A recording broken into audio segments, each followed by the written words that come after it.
things of that nature. If you notice, we're always dressed appropriately Yes. for every occasion. That's intentional.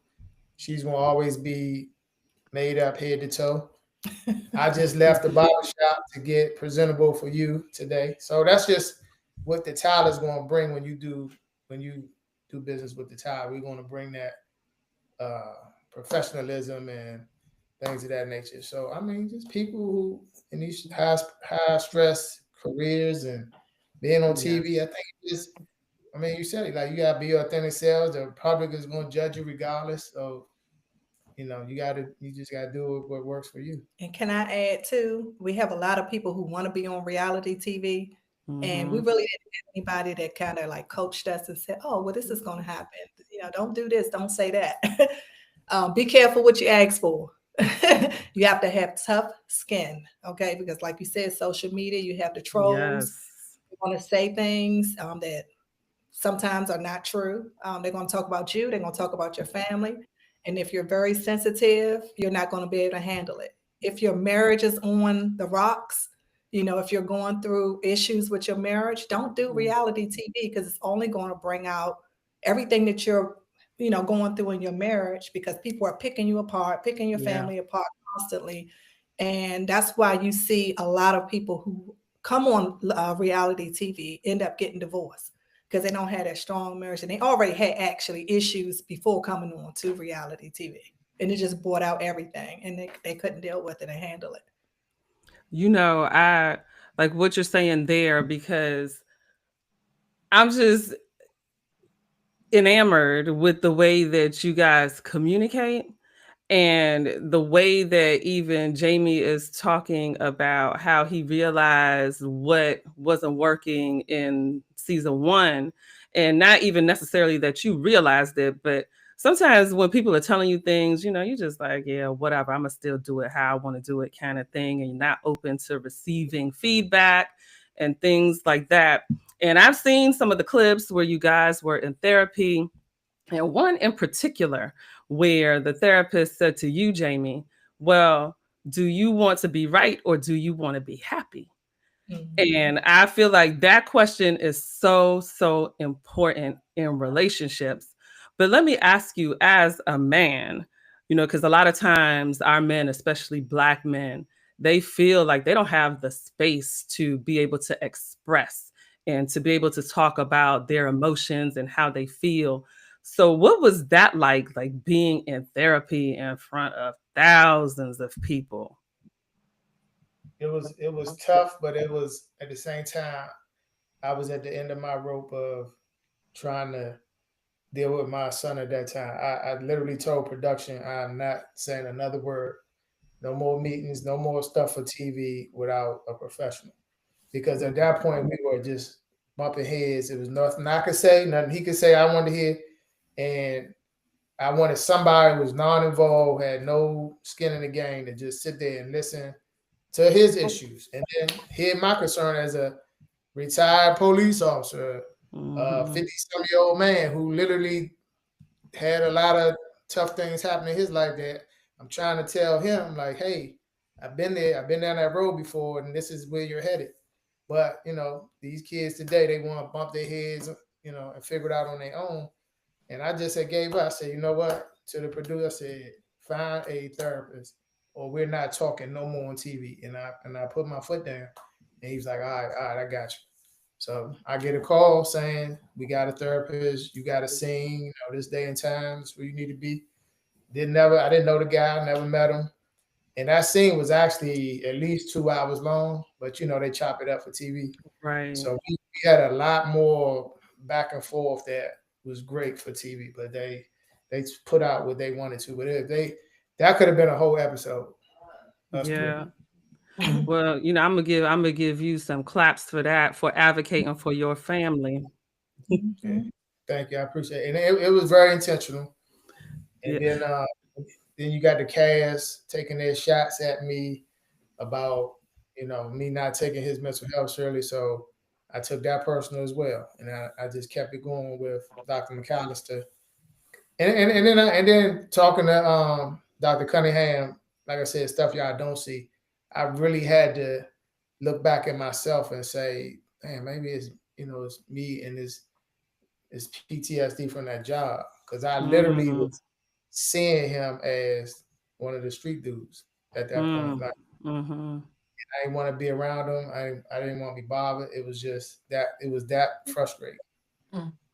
Wow, that's really deep. Thank you for sharing that.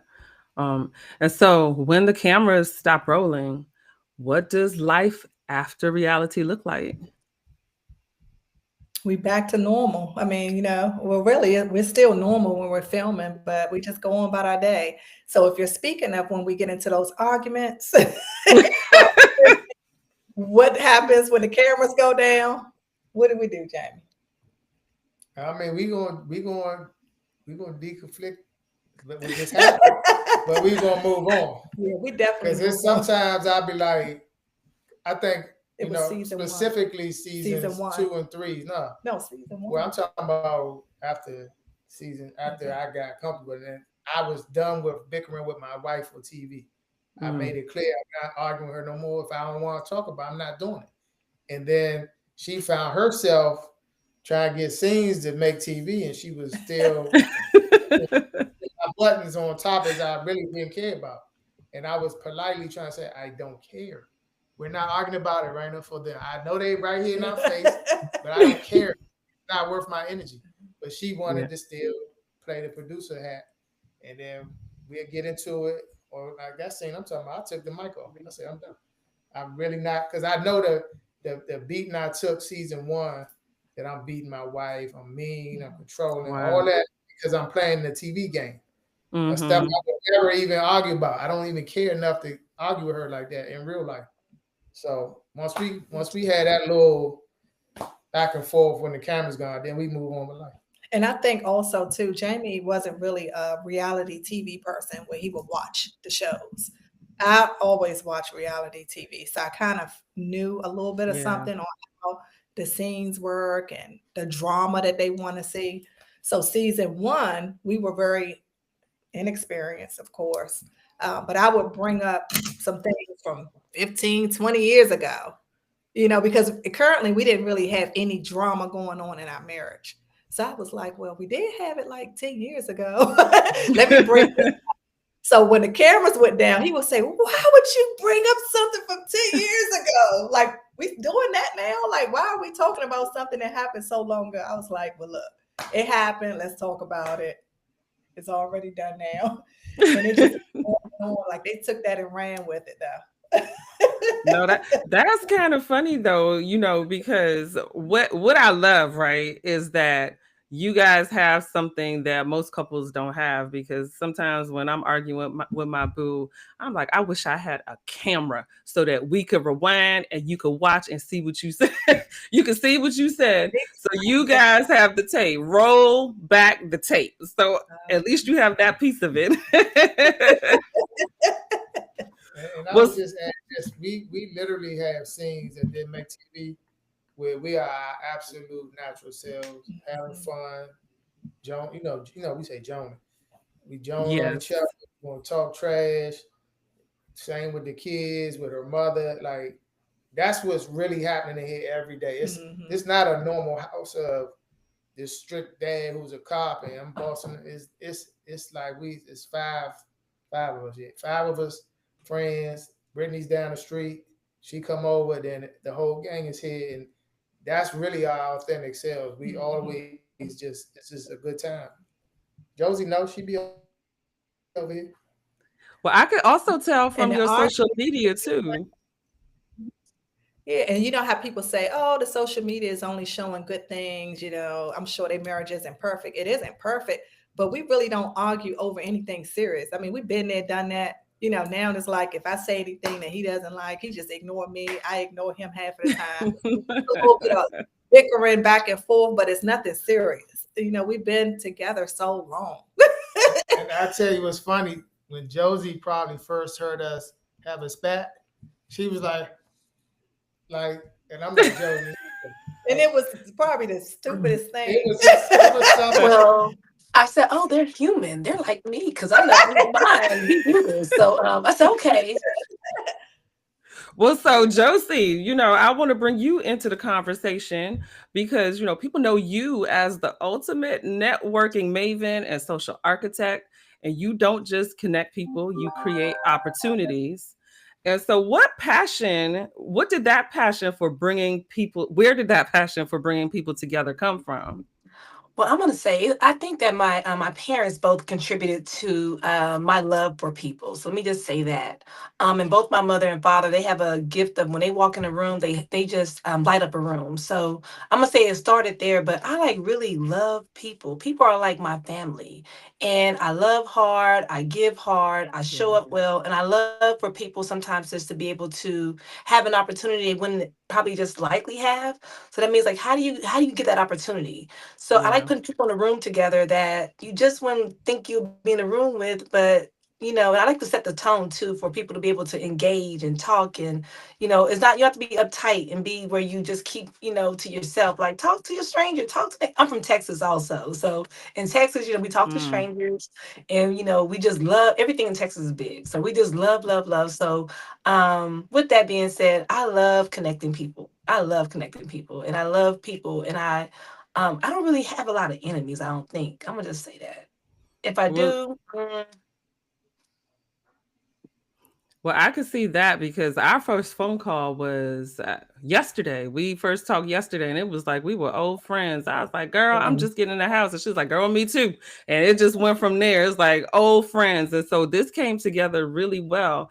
And the Mad Love Tour, it is your vision and your brainchild. How many cities are you hitting in the tour? the goal is the first. I'm gonna say 5 cities right now is my number. Depending on how the tour go, and if it becomes a demand, we're gonna then add more cities to the tour. But as of right now, it's just 5 cities, and the 5 cities are. I don't want to say them yet because I may switch them. But right now, I'm gonna just Okay. say it's a 5 city tour. And so, what inspired this tour? Well, I think that sometimes, I'm not an event promoter. So sometimes some cities, whenever you do something and you do one great event, you don't need to bring back what you just did. You need to shake it up a little bit. Mm, So with me being from Texas, of course, now living here in DC and lived in Atlanta, a market is always different in various different spaces or different places. So I wanted to bring a little bit of what we're doing here, what I've done in other cities, kind of just take it on the tour and just have it where it's a mixture. Because the Mad Love Tour, of course, have the 3 couple panelists that are going to come together, but I also have entertainment wrapped up in there as well. yeah. So I like being able to bring people together where they have a good time, but they're also entertained. But you also have a takeaway, which is, of course, in this case, the panelists coming and sharing their stories, how they got to where they were, or how they got to where they are, should I say? And they're human. Although we see them on TV, and we just see them. They look great, but they're just like us. They go through the same Yeah. obstacles. They got a balanced family. Children are gonna be children sometimes, and then of course, they've all gotten to a place where they're on a power couple move. I mean, they're all successful. They're working together. They're doing business together. So sometimes people don't know how people get to certain places, and I think Yeah. that a lot of people don't understand. Relationships are not easy. There's going to be some tough stuff, some tough things happening, some things that may hurt you, but you got to sometimes just to understand how to get to a power couple level. And I'm not Yeah. saying power couple where it means wealth. I'm just saying, like, how do you get to a place where your movement complements what you're doing and allows for opportunities where y'all can work together and do things together. So I think this tour is going to bring a lot of things to people that they may have a change of heart with how they just move in their own personal lives with their relationships. No, I absolutely love that. And like you said, you have three powerhouse couples. And so, what were the qualities that you were looking for in the couples that you're going to feature on the Mad Love Tour? Because I heard you talking about giving that definition of how you see power couple. So, what are some of those qualities? So let me just say, first off, I guess I can still consider myself a newlywed. I recently got married about to be 2 years ago, and the love my husband and I have for me, what can't even talk. The love my husband has. the love my husband has for me, it's so sweet, it's so special, it's so protective, it's so covering. And um with that, it's awesome that I was able to meet Jamie Erana some time ago, and they have a love like something that people want to have something like. And whenever you're in a relationship, you want to put yourself in your relationship Yeah. around people that can hopefully, not teach, but you can learn or pick up some good behavior, should I say? As a lot of people Mhm. don't go to counseling because they just don't. But sometimes, you can get counseled through your friendships or your relationships. So Jamie and Raina have both served for my husband and I as like, I don't want to say relationship mentors because we don't really have problems, nor have we ever really came to them about problems, but they set the example. We see how Yeah. they move in love, they move in love with their family, and they always cover each other as they're moving around. So with that, of course, starting with Jamie and Raina, I brought the idea to them, and of course they were game. Um, with them, me talking with them, and of course them having some suggestions or whatever, I took a little further look into each couple that was selected. And I like the fact that on reality TV, people just see either the good or the bad. They don't see how you kind of handle the bad sometime. And each Yeah. couple that's on this platform for the panelists, they're going to be able to share things that I think people are going to be able to see that they again have obstacles and they've overcome, and they all been married like 10 plus years. To get over 5 years, 10 years, that's big. These are Yeah. couples that are idolized, and again, they've had probably different things that's been said on their relationships, things they had to probably share out like publicly that they didn't probably even want to be out there, but it was out there. But yet they're still together, and they still move in love, they still move with care. And when you see them, if you follow them on social media, you see that, wow, they're still doing this. So I think they're Mhm. going to be able to bring a reality to the actual platform of showing that, TV's TV, but we have a love, we have family, we have this, and they're and both couples, they all move, well, not both, but all three couples, if you follow them, you see they move as a union. They move as, as a unity. They're the one. Everything they do is just is together. So I think a lot of teaching is gonna come out of this. I'm learning still as I watch Jamie and Raina, watch other couples that we're friends with, and just seeing like, wow. And my husband's come around. Like if you know my husband, he's special. He's very special, but he's now seeing the we're a brand, we're a team. It's not a I, it's not a you, it's a we, it's a us, it's an our. We have to talk like Yeah. that. And I think that with this tour, it's going to do some teaching, but it's also going to have some fun mixed in. That's where there's entertainment come in. That so. No, I absolutely love that. And Jamie and Raina, you guys should feel so special at how she spoke all these blessings over your union and how she sees you. Because I think that's important, Josie. As when I was younger in my relationship, and when we would go through things, it was kind of our belief like, now we're married, we're together, everything should be perfect. Why are we arguing? And maybe we're not meant to be together because we're arguing. And so I had to learn that all of that comes with a relationship. It's normal. You're still learning how to be with a person. Like, we're not robots. We are people with feelings and emotions. And maybe today I feel like it and tomorrow I don't feel like it. And so we have to learn how to navigate all of those things and accept each other for who we are and grow together. So I love that. You gonna make me cancel my plans Well, on let me Saturday and come also out. let me also add, Irena said it in the beginning, but her and Jamie started off as friends. And same for my Yeah. husband and I, we started off as friends. You can tell with, if you know Wendy and Eddie's story, they started off as friends. So did Contessa and Scott. Like, you have to understand how the relationships start, and how it started is how, you value that. You love, the friendship part is so cool. And if you Yes. just remember that that person is your friend, even when it's not going your way, um, relations are going to have their ups and downs, but I'll just say that, Jamie and Raina and some other friends that we hang out with, they are really great connectors for just keeping, just good bonding, good teaching indirectly without saying it. Because my husband is a mimic. He likes to be not impressive, but if he see other men or whoever's doing whatever that's complimenting, he wants to look good. So he likes to, make sure he likes to step up to the plate as well for delivering. So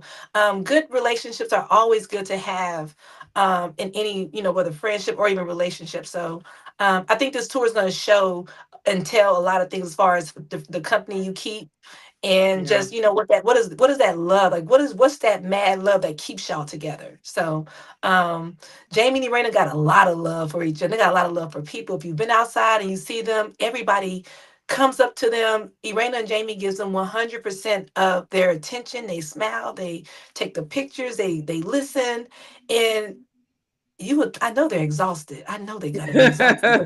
But they keep going. Jamie talks. Jamie, I know his mouth gotta be dry. I'm about to start carrying water close to Jamie, because when he talks, Jamie will go and he'll be still. We've been walked off. We've been walked off. Jamie's still talking. So, but the love they have for each other and for the people, they're gonna definitely hit just right for this tour. So, and I'm so excited to bring them all together, from Contessa Scott, or I'm sorry, Dr. Contessa and Dr. Scott, as well as Dr. Wendy and Eddie. They're gonna all complement very well together on that stage. So. And I know Jamie and Raina, even if they're tired, they always step out looking like $1,000,000. So you guys never look tired to me. And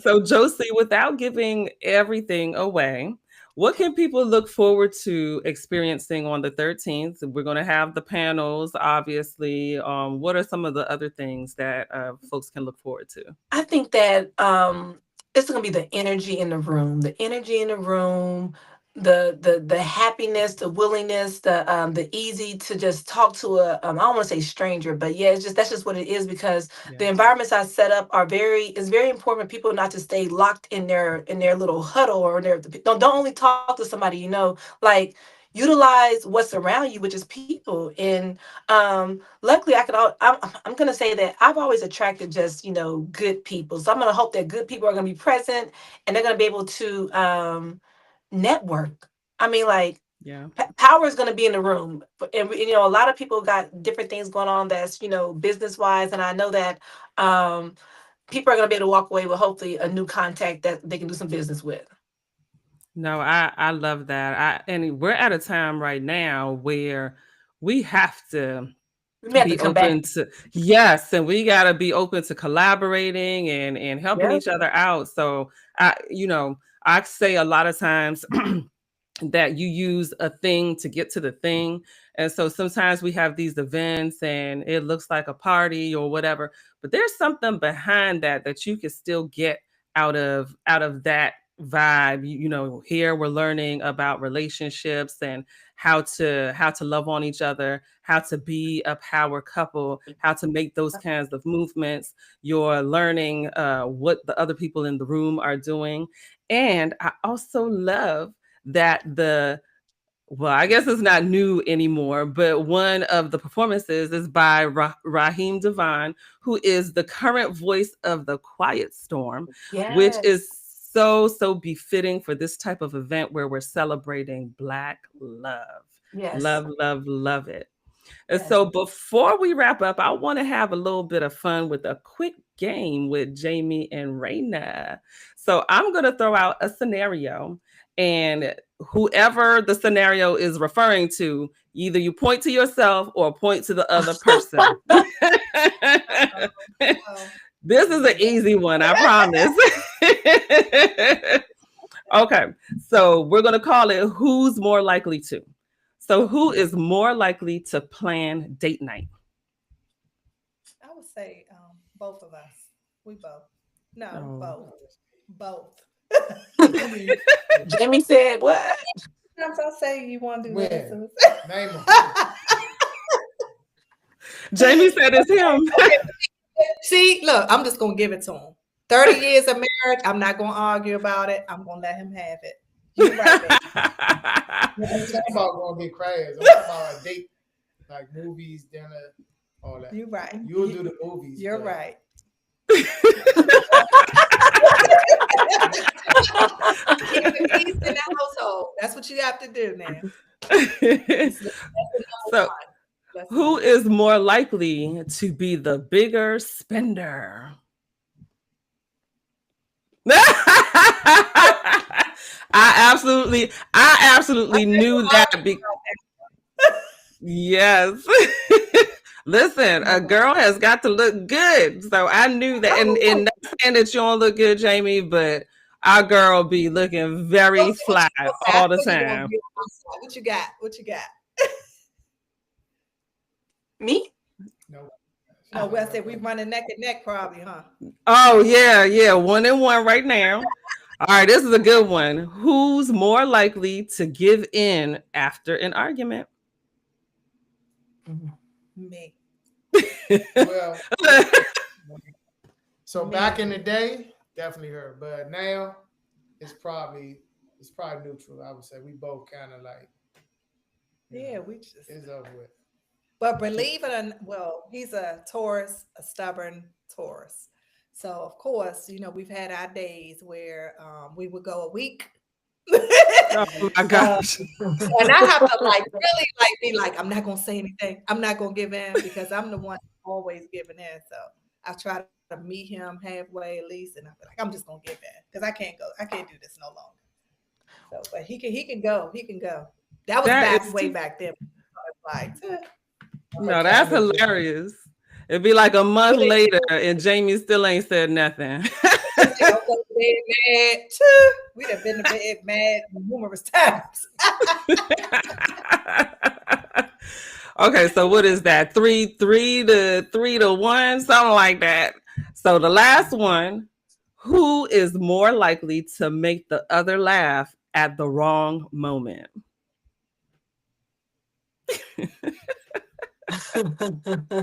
I can see that. Be cutting up. But I love that. I love the little inside jokes. Like you just look at each other and it's like, oh my gosh, do not look at me because I'm a laugh.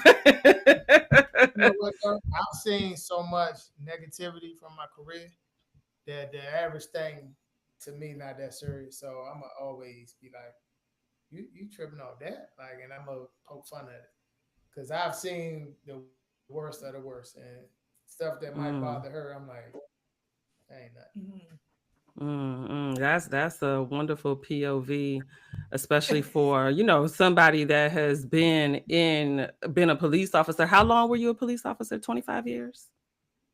In 1 week. 25 years in 1 week. High stress job, high pressure job. So yes, I love that you have that outlook now on life. And so I really appreciate the three of you for joining me here today. And guys, this Saturday, September 13th, it all comes together. The Mad Love Tour in Washington, D.C. A night of real conversations, powerhouse couples, and unforgettable performances. Jamie, Raina, Josey, thank you for joining me. Oh, before we go, how do folks get tickets? Oh, yes, go ahead. For that, please understand this is not a couples only event. I want your audience to understand it's gonna be fun. Bring singles, couples, friends, the homies, whatever it is. Come out, fellas. If you mingling, it's gonna be single women. All of the above. Come join us. We're gonna take pictures with everybody who got the VIP. We're gonna talk. We're gonna hug, and we're gonna fellowship. And I have some single women coming. So come on, guys, show up. Got a lot of single women coming also. Yep.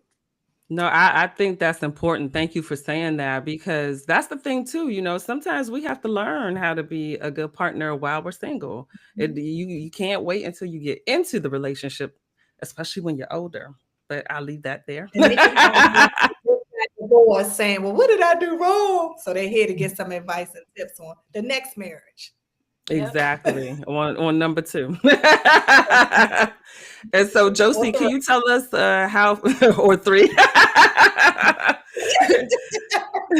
Well, I'm gonna say, of course, tickets are limited. So go ahead, go to madlovetour.com. That's madlovetour.com.